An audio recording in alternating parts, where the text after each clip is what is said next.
The doorbell rang, the dog barked, and Julie cried.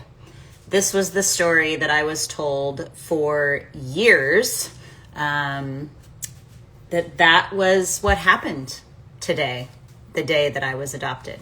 So it was a joke that we all had. It was quite funny. I was brought home on Halloween, and what a day to be brought home, you know? The doorbell rang, the dog barked, and Julie cried. And then once I was home, once I was adopted and settled, I slept for 24 hours. My mom tried to wake me up. She couldn't wake me up. I really wanted to take back this day. I can't even think of the right word right now. Redeem it. It is a great day. It is a day that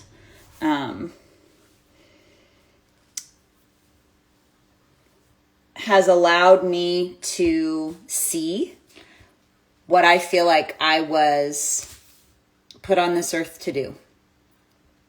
My passion is to help others. It's been that for my entire life. I remember my mom telling me that from the minute she held me, she knew I was going to change the world. And I didn't really know what to think when she told me that. But I believe her. I am setting out to do just that. So my podcast is live. It's been live since this morning, but I've been working all day today and I didn't have an opportunity to get on here and, let you all know. But it's on pretty much any podcasting platform. I've listed it on as many as I can. It came right up on Apple Podcasts when I went to search for it. When you go to search for it on Spotify, you actually have to put my name in. So when you put the Resilience podcast, you will notice that there is another one. So you actually have to put my name, but it's there. And I'm going to go ahead and share the links to the show. Thank you, Susan. I'm going to go ahead and share the links to the show as well, probably in my stories, because you can't really do that on Instagram anywhere else.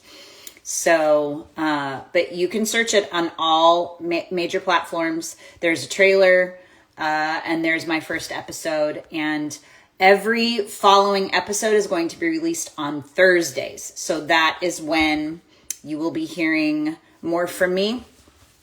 And initially, it's going to be just solo episodes while I kind of get my bearings and begin practicing using my voice in this way. But then I will be having guests on, guests with the focus of, somatic healing, like how to really use this catalyst. It was the catalyst for me. I had been in and out of therapy for years, 20 years, starting in 2005.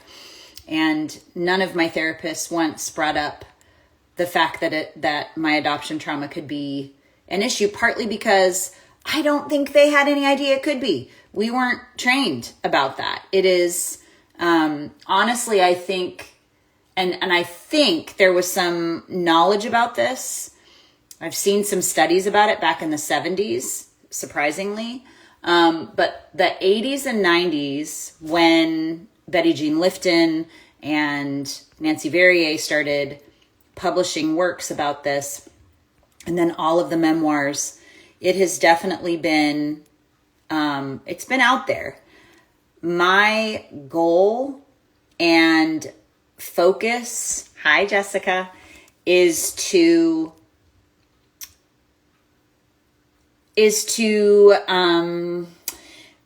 basically bring to light the things that society may not realize about our lived experience as adoptees. So I'm going to be doing my best to do that. And in the process, I'm going to be providing somatic healing tools. It's actually a lot simpler than you think.